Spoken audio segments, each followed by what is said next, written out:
Hello, नमस्कार, स्वागत है आप सभी का हमारे YouTube channel dear Bharti sir पे। और मैं हूं आपका दोस्त सत्यम भारती। और आज की वीडियो में मैं आपको बताने वाला हूं फीमेल रिप्रोडक्टिव ऑर्गन के बारे में, फीमेल रिप्रोडक्टिव सिस्टम के बारे में। बस सिर्फ आप हमारे इस वीडियो के अंत तक बने रहिए। मैं फीमेल रिप्रोडक्टिव सिस्टम के हर एक पार्ट्स के बारे में ए टू जेड डीपली जानकारी देने जा रहा हूँ। सिर्फ आप हमारे इस वीडियो के अंत तक बने रहिए। चलिए शुरुआत करते हैं। जैसा कि मैंने हेडिंग डाल रखा है फीमेल रिप्रोडक्टिव सिस्टम। तो देखिए फीमेल रिप्रोडक्टिव सिस्टम ये इस प्रकार से, ये आपका फीमेल रिप्रोडक्टिव सिस्टम होता है जिसमें से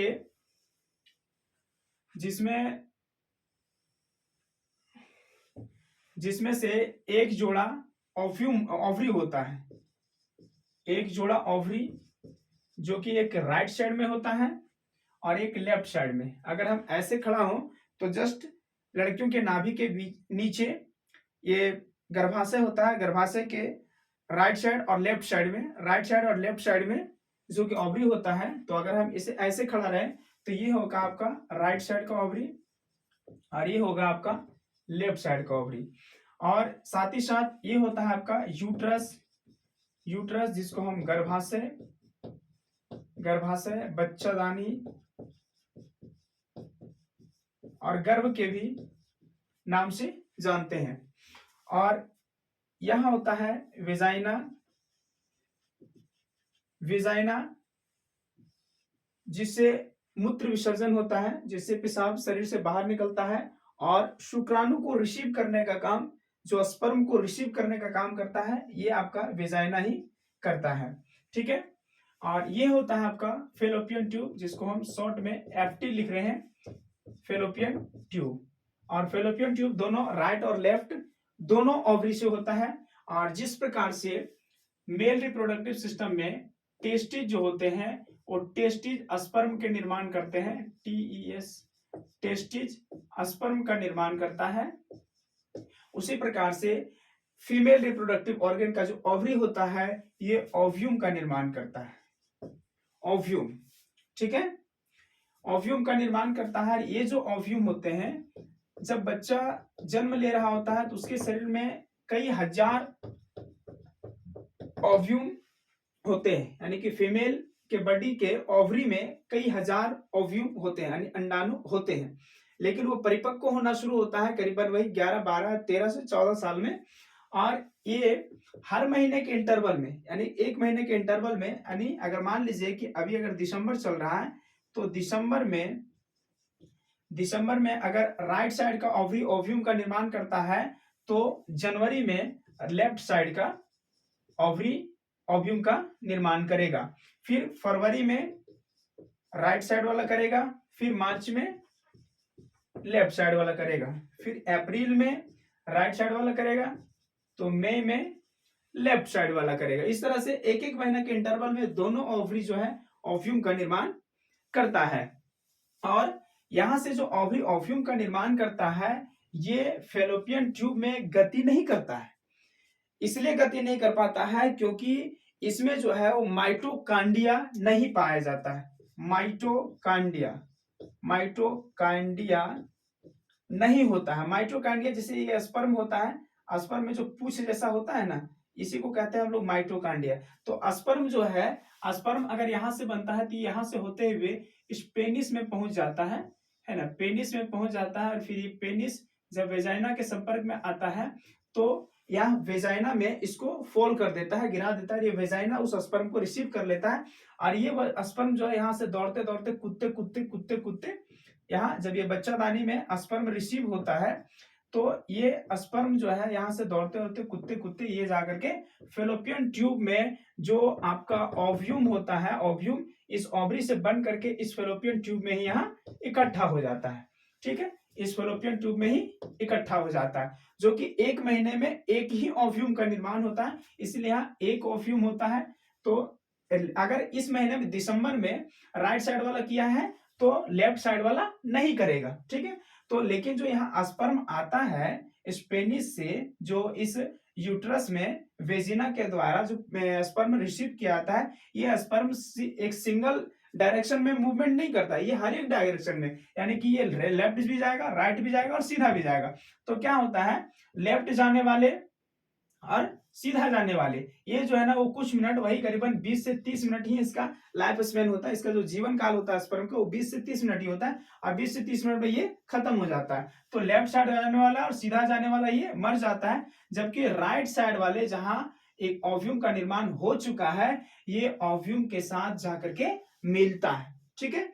और जब ये ओव्यूम के साथ मिलता है तो ये है आपका ओव्यूम यानी कि अंडाशय, और ये अंडाशय के साथ जाकर के जब स्पर्म में मिलता है तो इस स्थिति को हम लोग कहते हैं फर्टिलाइजेशन। फर्टिलाइजेशन जिसको हिंदी में कहें निषेचन, ठीक है।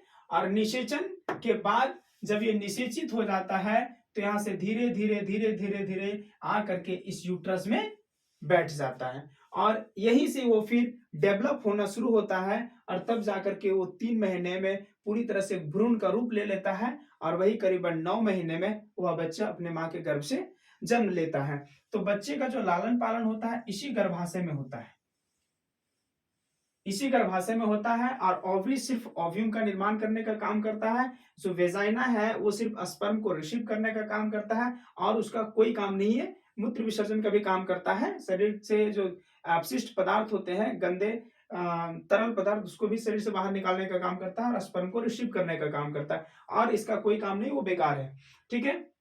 तो देखिए कभी कभार आप सुने होंगे नसबंदी, ठीक है। नसबंदी, तो महिलाओं में नसबंदी नहीं होता है, महिलाओं में नलबंदी होता है, क्योंकि नस जो वैस हम कहते हैं, वैस ये तो पुरुषों में पाए जाते हैं, यानी कि मेल रिप्रोडक्टिव ऑर्गन में वैस पाया जाता है, ठीक है। तो वैस यानी कि नल, तो क्या होता है ना, पुरुषों में अगर रिप्रोडक्शन को बंद करना है तो इसी नल को काट दिया जाता है, ठीक है। इसलिए नस को काटा गया तो हो गया नसबंदी। लेकिन महिलाओं के शरीर में, फीमेल बॉडी में जो है वो नाली होता है, ठीक है। नाली, जो फॉलोपियन ट्यूब होता है वो नाली होता है, ठीक है, और इसी को काटा जाता है, ठीक है। जब नलबंदी होता है तो इसी को काटा जाता है, जिसको हम लोग कहते हैं ट्यूबेटोमी। ट्यूबेटोमी, सर के, हाँ, ट्यूबेकोटोमी, ट्यूबेकोटोमी, ट्यूबेकोटोमी, जिसको हम कहेंगे नल बंदी, ठीक है। नल बंदी, इसमें क्या करते हैं, ये जो नल होता है जो ओवरी से और गर्भाशय से कनेक्टेड होता है, इसी को काट दिया जाता है, दोनों साइड काट दिया जाता है, ताकि यहाँ जो ओवरी का निर्माण हो वो इस गर्भाशय के कनेक्ट में आए ही ना। तो अगर स्पर्म यहाँ जाएगा भी तो स्पर्म इस अंडाशय के संपर्क में नहीं आएगा, जिसके कारण से फर्टिलाइजेशन नहीं होगा, ठीक है। इसलिए इस नल को ही काट दिया जाता है, उसको कहते हैं हम लोग नल बंदी, ठीक है। और नसबंदी पुरुषों में होता है, नलबंदी महिलाओं में होता है, ठीक है। तो इस तरह से ये है।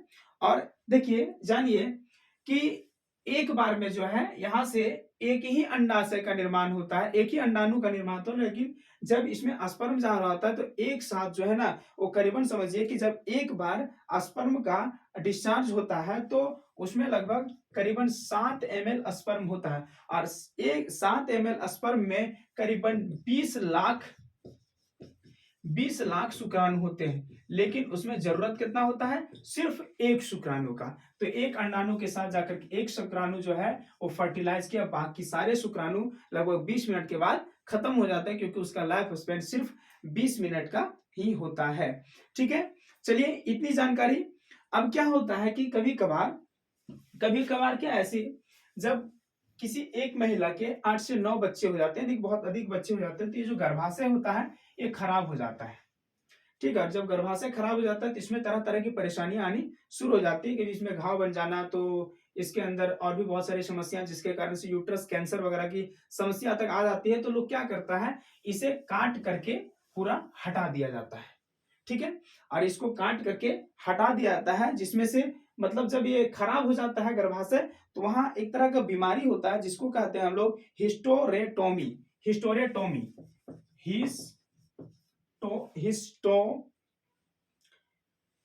हिस्टोरेटोमी, जिसको हम लोग कहते हैं हिस्टोरेटोमी, ठीक है। तो उसमें क्या किया जाता है कि ये पूरे गर्भाशय को काट करके हटा दिया जाता है। अच्छा, जब गर्भाशय को काट के हटा दिया जाता है तो फिर इस फेलोपियन ट्यूब और सॉरी इस फेलोपियन ट्यूब और ओवरी को रख के क्या करेगा, फिर इसे भी काट के हटा देते हैं, यानी कि पूरे पावर प्लांटे को उखाड़ करके फेंक दिया जाता है। और पूरे पावर प्लांट को उखाड़ के फेंक दिए जाने से एक और खतरनाक बीमारी होती है जिसको कहते हैं हिस्टीरिया। क्या कहते हैं? हिस्टीरिया। और जिस फीमेल को यानी जिस स्त्री को हिस्टीरिया बीमारी होता है उसका ऑपोजिट लिंग के प्रति इसे मेल के प्रति अट्रैक्शन ज्यादा बढ़ जाता है ना, उसको उसके प्रति का अट्रैक्शन बहुत ज्यादा बढ़ जाता है और वो उसकी ओर ज्यादा लालायित होती हैं, तो उस बीमारी को हम लोग कहते हैं हिस्टीरिया। ठीक है, तो ये थे आपके पूरे फीमेल रिप्रोडक्टिव सिस्टम और फीमेल रिप्रोडक्टिव ऑर्गन। देखिए अब क्या है कि हमने आपको बताया कि जब ये ओव्यूम जो है यहाँ आता है और स्पर्म यहाँ आकर के जब इसके साथ फर्टिलाइज करता है तो जाकर के वह जाइगोट यानी कि युग्मनज, जाइगोट JYGOT जाइगोट यानी युग्मनज का निर्माण करता है। लेकिन जब यहाँ अंडाणु का निर्माण हो जाए और स्पर्म उससे मिलने जा ही नहीं तो क्या होगा, यानी कि वहां जो है वो रिप्रोडक्शन हो ही नहीं, रिप्रोडक्शन हो ही नहीं। जब रिप्रोडक्शन नहीं होगा है ना, तो वहां जो स्पर्म है स्पर्म यहाँ जाएगा नहीं, जिसके कारण से वहां जो है फर्टिलाइजेशन नहीं होगा। तो क्या होता है कि ये जो आपका ओव्यूम जो यहाँ बना हुआ है ये धीरे धीरे धीरे धीरे करते करते जब ये ओव्यूम यहाँ बन चुका होता है तो जो यूट्रस का दीवार होता है ये धीरे धीरे मोटा होना शुरू हो जाता है। ठीक है, इसलिए क्योंकि उसे पता है कि अब यहाँ जो है फर्टिलाइजेशन होगा और यहाँ बच्चा पलेगा, इसलिए उसकी जो दीवारें हैं धीरे धीरे मोटी होनी शुरू हो जाती है, जिसमें से रक्त का थक्का और मांसिल है ना, इसको हम कहें कि मांसिल बन जाती है, धीरे धीरे यहाँ मांस मोटा हो जाता है। और जब यहाँ फर्टिलाइजेशन नहीं होता है तो ये जो गर्भाशय की दीवार में जमा हुआ खून और ये मांस यहाँ से धीरे धीरे टूटना पिघलना शुरू हो जाता है और ये पिघलते पिघलते पिघलते पिघलते फिर यही वेजाइना के मार्ग है ना, जिसको हम हिंदी में योनि कहते हैं, इस वेजाइना मार्ग से यानी योनि मार्ग से गंदे रक्त के रूप में बाहर आ जाता है। ठीक है, और यह प्रक्रिया जो है वो 28 से 35 दिनों के अंदर होता है, क्योंकि हर 28 दिन में हर ओवरी इंटरवल मतलब एक ओवरी के द्वारा एक महीने में एक अंडाणु का निर्माण होता है। जब फर्टिलाइजेशन नहीं होता है तो ये 28 से करीबन 35 दिनों में यह गंदे रक्त के रूप में वहां से टूट करके बाहर निकल जाता है, जिसे हम माहवारी मेंस्ट्रुएशन साइकिल या तो ऋतुस्राव भी कहते हैं, उसे पीरियड भी कहा जाता है, जो कि वही 28 से 35 दिन में होता है। और अगर फर्टिलाइजेशन हो जाए तो वहां पीरियड नहीं होता है। ठीक है, तो ये थे आपके फीमेल रिप्रोडक्टिव सिस्टम। बस इसी तरह के रोचक और नॉलेजफुल है ना ज्ञान की वीडियो आपको मिलते रहेंगे। बस आप हमारे वीडियो को लाइक सब्सक्राइब एंड शेयर जरूर कर दीजिएगा। धन्यवाद। जय हिंद, जय भारत।